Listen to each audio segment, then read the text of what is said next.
Hello, my name is Brian White, student number 3055915 at Cedar Valley, and these are my required AVMA task videos. It's okay, buddy. Alright, today we're going to be going over how to trim a dog's nails. It's okay, buddy. All you're going to need is your dog, your nail trimmers, and some quick stop just in case there's any bleeding. Just going to take your nails, or your nail clippers rather. Take the paw that you want to trim. Push the hair back if it's in the way, and find the part of the nail where it begins to hook. Simply going to start at the tip and go back slowly so you don't hit the vein.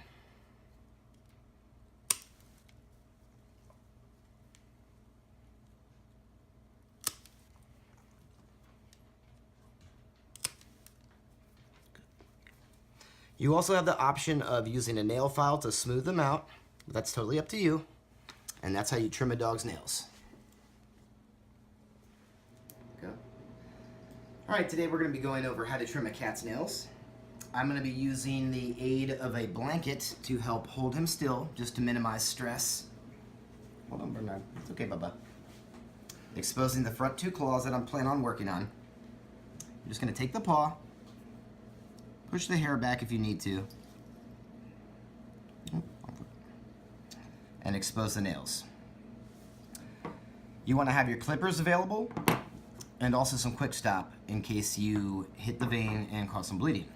You're going to start where the nail hooks and just slowly start there and trim backwards to avoid injury. It's very important to keep your cat's nails trimmed on a regular basis so they avoid things like getting snagged on furniture and carpets and such. Good boy. Dew claw. Always want to make sure you get the dew claw. Good boy. Again, you have the option of using a nail file to smooth the nails out, but that's totally up to you, and that's how you trim a cat's nails. Alright, today we're going to be going over how to pill your dog. Sometimes it can be quite challenging to get medication into your pet, so I'm going to go over how to do that. You're just going to need your dog and a pill. You're simply going to open your dog's mouth, place the pill at the back of their throat, close the mouth, and then encourage them to swallow by rubbing their throat. Good boy.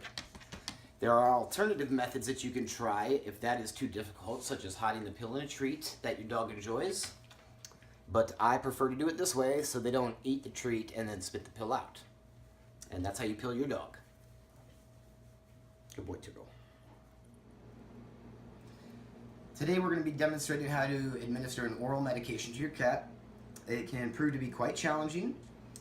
So since I do not have a restrainer, I'm going to burrito my cat in this blanket to help minimize his movement and help him feel a little bit more secure during the whole process. It's okay, Bernard. All you need is your cat, your syringe without the needle, and your medication drawn up. You're going to take the cat's head and administer the medicine in the back of their throat like that, close their mouth, and encourage them to swallow gently by rubbing their throat. And that's how you administer an oral medication into a cat. Alright, today we're going to be demonstrating on how to free catch urine on your dog so that you may supply your veterinarian with a fresh urine sample for testing. You're simply going to need either an old Tupperware, something to catch the urine in, or a ladle. For my wife's sake, we're not going to use the ladle today, although I do prefer the ladle because you don't have to get down in there quite as close. So we're just going to put this down for now, and we're going to use the Tupperware. You're going to want to use words that they know to encourage them to urinate, and you're simply going to catch the urine. You want to try to catch it as they start to go, and catch it midstream, and deliver it to your vet in a timely manner so that the sample is reputable. Come on, Turtle. Go potty, buddy. Go pee-pees. Come on, buddy. Go potty.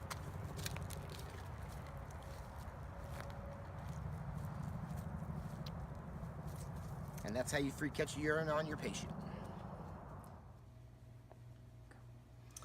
Today we're going to be demonstrating how to apply a gauze muzzle to your patient. All you're going to need is your patient. And since he's a smaller dog, a 1-inch roll of gauze. You're going to take your gauze and make it into a loop. And you're going to want to work from behind your patient so you don't startle them. Bring the loop up around their muzzle. Pull it tight. And then you're going to want, sweetheart, then you're going to want to go around one more time and around behind the ears. And then you want to do just a simple, quick release bow in case there's any emergency. And that way it's nice and back behind the dog's ears and they cannot remove the muzzle. And that's how you apply a gauze muzzle to a patient.